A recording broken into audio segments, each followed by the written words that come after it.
Hi, welcome to icon news. నేను మీ సతీష్. తెలంగాణలో ప్రస్తుతం కేటీఆర్ చేసిన వ్యాఖ్యలు వైరల్గా ఉన్నాయి. సీఎం రమేష్ గారు వ్యాఖ్యానించిన కమ్మ సామాజిక వర్గం పైన కేటీఆర్ చేశారని చెప్తున్న వ్యాఖ్యలు తెలంగాణ రాజకీయాల్లో ప్రకంపనలు పుట్టిస్తున్నాయి. దీని మీద మనతో మాట్లాడడానికి మన స్టూడియోలో అందుబాటులో ఉన్నారు కమ్మ సంఘాల సమాఖ్య తెలంగాణ అధ్యక్షులు బొడ్డి రవిశంకర్ గారు. వారితో మాట్లాడి దీనిపై మరింత లోతుగా విశ్లేషించేద్దాం. నమస్తే రవిశంకర్ గారు. నమస్తే సార్. నేను వచ్చినప్పుడు అడిగా, ఎందుకు మీరు రాజకీయంగా కరెక్ట్గా పోవట్లేదు, మంచి మంచి నాయకులందరినీ పోగొట్టుకున్నారు, తుమ్మల నాగేశ్వరరావు అటువంటి నాయకుల్ని ఎందుకు మీరు దూరం చేసుకున్నారు, ఈ రోజు ఇంత బాధపడుతున్నారు అని చెప్తే ఏం మాట్లాడావు? చంద్రబాబు నాయుడు కమ్మ వారిని మేము దగ్గరికి తీయం, మాకు కమ్మ నా కొడుకులు అవసరం లేదు నేను చెప్పా. ఎందుకు కొంచెం నోరు తగ్గించుకొని మాట్లాడు. సార్, చూసే ఉంటారు సీఎం రమేష్ గారు మొన్న మీడియాతో మాట్లాడుతూ కేటీఆర్ చేశారని చెప్పిన కొన్ని కామెంట్లు ప్రత్యేకంగా మీ కమ్మ సామాజిక వర్గం మీద చాలా తీవ్రంగా ఉన్నాయి. ఆ వ్యాఖ్యలు ఆయన స్థాయిలో ఆయన చేయాల్సిన వ్యాఖ్యలు అనిపించట్లేదు. ఇప్పటి వరకు సీఎం రమేష్ గారి వ్యాఖ్యల్ని ఖండిస్తూ అటు కేటీఆర్ కానీ బీఆర్ఎస్ నాయకులు గారు ఎవరూ ఎలాంటి ప్రకటన చేయలేదు. అంటే మౌనం అర్ధాంగీకారమే అంటారు. సో కేటీఆర్ ఖండించకపోవడంతో సీఎం రమేష్ గారు చెప్పిన విషయాలు నిజమే అనే భావన కమ్మ సామాజిక వర్గం ప్రజల్లో బలంగా నాటుకుంటుంది. సో అంటే దీని మీద ఆయన వ్యాఖ్యల్ని ఏ విధంగా అర్థం చేసుకోవాలి? మీ సామాజిక వర్గం నుంచి వారి మీద అంటే మీ స్పందన ఏంటి? ఆత్మాభిమానమే ఆభరణంగా, మరి నీతి నిజాయితీతో వ్యవసాయదార వృత్తి నుంచి పైకొచ్చి పారిశ్రామికవేత్తలుగా, డాక్టర్లుగా, స్టూడియో అధిపతులుగా, ఫార్మా రంగంలో కానీ ఐటీ రంగంలో కానీ మరి ముందుకెళ్తున్న కమ్మ జాతి ఎప్పుడు కూడా ఈ జాతి ఒకళ్ళ దగ్గరికి వెళ్ళి అడుక్కోవటం కానీ సహాయం చేయమంటం కానీ జరగకుండా అవసరమైతే వాళ్ళ స్థలాలు అమ్ముకొని వాళ్ళ పొలాలు అమ్ముకొని వాళ్ళ తెలివితేటలో బయటకు వచ్చి మరి ఇక్కడే కాకుండా అమెరికాలో కూడా మరి 20 దేశాల్లో కూడా ఎక్కడికి వెళ్ళినా కూడా పెద్ద పెద్ద పోస్టులు సంపాదించుకొని ముందుకెళ్తున్న జాతి. ఇట్లాంటి జాతిని ఇప్పుడు హైదరాబాదు డెవలప్మెంట్లో కూడా కమ్మవారి యొక్క పాత్ర ఇదోతికంగా ఉంది. మీ అందరికీ తెలుసు. ఎప్పుడో 70, 80, 100 సంవత్సరాల క్రితం వచ్చి మరి హైదరాబాద్లో పరిశ్రమలు స్థాపించి ఎంతో హైదరాబాదు అభివృద్ధికి ఈ సమాజం సేవ చేసింది.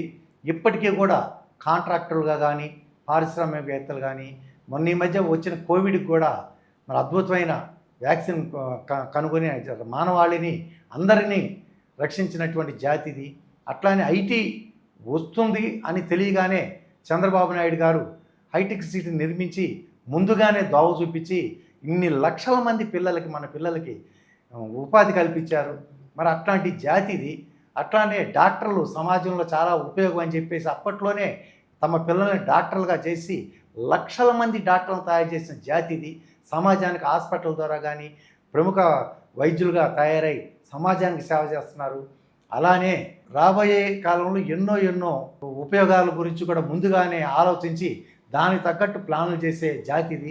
ఇట్లాంటి జాతిని పట్టుకొని మరి కేటీ రామారావు గారు ఆ చెడ్డ మాట ఎట్లా అన్నారో అంటానికి ఆయన నోరు ఎలా వచ్చిందో కూడా మాకెవరికి కూడా అర్థం కావట్లేదు. అంటే ఆయన స్థాయిలో అంటే వాళ్ళ బీఆర్ఎస్ పార్టీలో నాయకులు కూడా ఉన్నారు. కనీసం బీఆర్ఎస్ పార్టీ నాయకులు కూడా దీన్ని ఇప్పటి వరకు ఖండించడం అయితే జరగలేదు.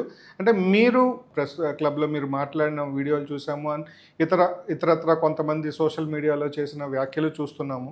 సో దీని మీద మీ సామాజిక వర్గం, మీ నాయకులు కానీ మీ కమ్మ సంఘాలు కానీ ఏమంటున్నాయి? మీ డిమాండ్ ఏంటి? మా కమ్మ సంఘాలు అయితే తీవ్రంగా ఖండిస్తున్నాయి.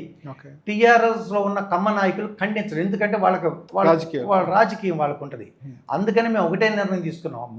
మా సామాజిక వర్గానికి ఈ సంఘాలకి రాజకీయాలతో సంబంధం లేదు. ఎవరైతే ఈ సామాజిక వర్గాన్ని హక్కును చేర్చుకొని మమ్మల్ని గౌరవిస్తారో, మా ఆత్మాభిమానాన్ని నిలుపుతారో వాళ్ళకే ఓట్లేస్తాం. అంతేగాని వీళ్ళు అక్కడున్నారు, మా బాబాయ్ ఇక్కడున్నాడు, మా పిన్ని అక్కడ ఉంది, ఇవన్నీ ఉండవా? ఈ నుంచి ఉండవు. తెలంగాణ రాష్ట్రంలో 25 లక్షల మంది కమ్మ సామాజిక వర్గం ఉంది. రాబోయే కేటీఆర్ గారు అంటే సారీ అన్నాను, క్షమించండి అని సారీ చెప్పాలి. అనలేదా, నేను అనలేదు అని చెప్పండి. అంతేగాని ఇట్లా టైం తీసుకొని లాగిన్ చేస్తే మాత్రం జరగవలసిన నష్టం సాప కింద నీరులా జరిగిపోతూ ఉంటుంది. అంటే మీ భవిష్యత్ కార్యాచరణ మీరేం చేద్దాం అనుకుంటున్నారు? ఆయన ఇటు వివరణ ఇవ్వకుండా అటు క్షమాపణ చెప్పకుండా ఉంటే మీ భవిష్యత్ ప్రణాళిక ఏంటి? భవిష్యత్ ప్రణాళిక స్పష్టంగానే దశ నిర్ణయించుకున్నామండి. ఒక కుటుంబంలో సమస్యలు వస్తే కుటుంబం సభ్యులందరూ కూడా ఒక చాట కూర్చొని ఎలా చర్చించుకుంటారో అలానే తమ సామాజిక వర్గంలో వచ్చిన చిన్న చిన్న సమస్యలను కూడా పెద్ద మ్యాటర్ కాదు, కూర్చొని చర్చించుకుంటాం. అంతేగాని ఎదుటోడు ఎవరన్నా మన సామాజిక వర్గాన్ని ఏలెత్తి చూపితే మాత్రం అంత సామాజిక వర్గం మొత్తం కలిసికట్టుగానే ఉంటుంది. ఇదే కాదు, తెలంగాణ రాష్ట్రంలో 60 సంఘాలు ఉన్నాయి, ఆంధ్రాలో 60 సంఘాలు ఉన్నాయి, తమిళనాడులో 60 సంఘాలు ఉన్నాయి, బెంగళూరులో 60 సంఘాలు ఉన్నాయి. ఇవే కాదు, విదేశాల్లో ఉన్న కమ్మవారు కూడా ముక్త కంఠంతో దీన్ని ఖండిస్తారు, ఖండించేటట్టు చేస్తాము. అందరి హృదయాలు గాయపడినప్పుడు కమ్మజాతి సమాజం మొత్తం ఒకటే నిర్ణయం తీసుకుంటుంది, ఒకే మాట మీద ఒకే బాట మీద ప్రయాణిస్తుంది. రేపు జూబ్లీస్ ఎలక్షన్లో, రాబోయే జూబ్లీ ఎలక్షన్లో కానీ, తర్వాత జిహెచ్ఎంసీ ఎలక్షన్లో కానీ, రాబోయే జనరల్ ఎలక్షన్లో కానీ సుమారు ఇప్పటికే 119 స్థానాల్లో కూడా మా సామాజిక వర్గం ఒక 40 స్థానాల్లో గెలుపోవటం నిర్ణయించే స్టేజ్లో ఉంది. ఇప్పుడు బైఫర్కేషన్లో ఇంకా ఎక్కువ సీట్లు అవుతాయి. ఆ ఎక్కువ సీట్లు కూడా ట్విన్ సిటీస్లోనే అవుతాయి. కాబట్టి ఎక్కడెక్కడ మేము గెలిచే సత్తా లేకపోయినా ఓడించే సత్తా మా సామాజిక వర్గానికి ఉంది. 10,000 20,000 ఓట్లు ఒక్కొక్క నియోజకవర్గంలో ఉన్నా కూడా ఓడించే శక్తికి అయితే అవి ఉపయోగపడతాయి. ఖబర్దార్, నేను ముందే హెచ్చరిస్తున్నాను, జరగవలసిన డ్యామేజ్ జరగకముందే మీరు మేల్కోండి. ఎందుకు చెప్తున్నానో అర్థం చేసుకోండి. మాకు ఒక పార్టీతో సంబంధం లేదు, కానీ మా సామాజిక వర్గాన్ని ఎవరైతే గౌరవిస్తారో వాళ్ళకైతే గంప గుత్తాక ఓట్లు వేయటానికి ఇక్కడి నుంచి మా కార్యాచరణ మొదలవుతుంది. కాకపోతే గత ఎన్నికల్లో చూసుకుంటే మీరు కాంగ్రెస్ పార్టీ అధికారంలోకి వచ్చింది, కానీ జిహెచ్ఎంసీ పరిధిలో ఉన్న మెజారిటీ నియోజకవర్గాలు, దాదాపుగా అన్ని నియోజకవర్గాల్లో కాంగ్రెస్ ఎక్కడా గెలవలేదు, కేవలం బీఆర్ఎస్ పార్టీయే గెలిచింది. అందులోనూ మీ సామాజిక వర్గ ఓటర్లు ఎక్కువగా ప్రాబల్యం ఎక్కువగా ఉన్న నియోజకవర్గాల్లో సైతం బీఆర్ఎస్ పార్టీ నాయకులు అత్యధిక మెజారిటీతో గెలిచారు. మరి ఇంత మద్దతు పొందుతూ కూడా కేటీఆర్ గారు ఇలాంటి వ్యాఖ్యలు చేశారంటే మీరు నమ్ముతున్నారా? 100% నమ్మవలసి ఉందండి. ఓకే. ఎందుకంటే గతంలో 53 రోజులు నారా చంద్రబాబు గారు అరెస్ట్ అయినప్పుడు డైరెక్ట్గానే అన్నారు, మీకు ఇక్కడేం పని, రాజమండ్రి జైలు ముందు చేసుకోమని. ఓకే. అలానే ఇప్పుడు ఈ విషయం జరిగి 20 డేస్ అవుతుంది. ఇంతవరకు కూడా జరగవలసిన డ్యామేజ్ మొదలవుతుంది. ఇంతవరకు కూడా ఆయన బయటకు వచ్చి చెప్పాల, నేను అనలేదు, చెప్పండి, హ్యాపీ.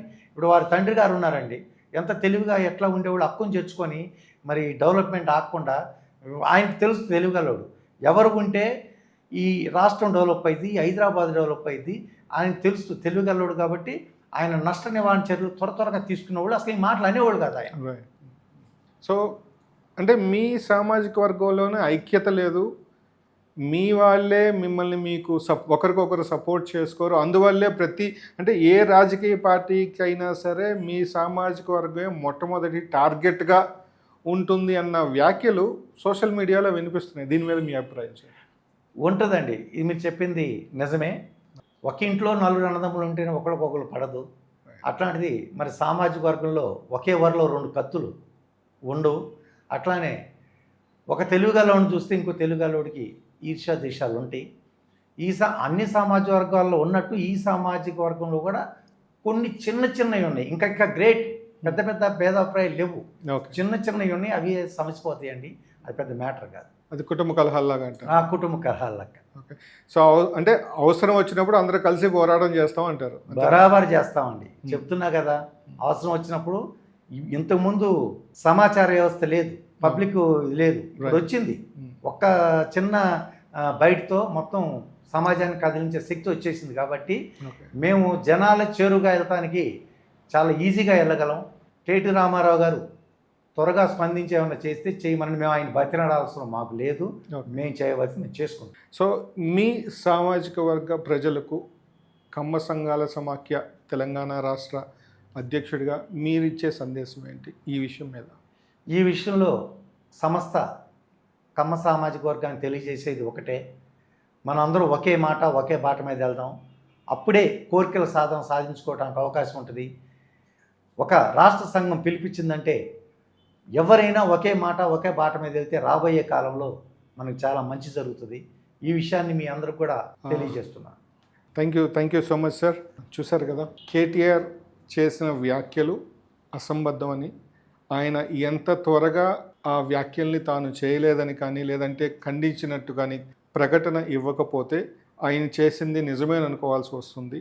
సో క్షమాపణ చెప్పాలి, లేదంటే ఆ వ్యాఖ్యల్ని ఖండించాలి అంటూ తెలంగాణ కమ్మ సంఘాల సమాఖ్య అధ్యక్షుడు బొడ్డు రవిశంకర్ గారు వ్యాఖ్యానిస్తున్నారు. సో మరోసారి మరో అతిథితో మళ్ళీ కలుద్దాం. అంతవరకు మీ సతీష్.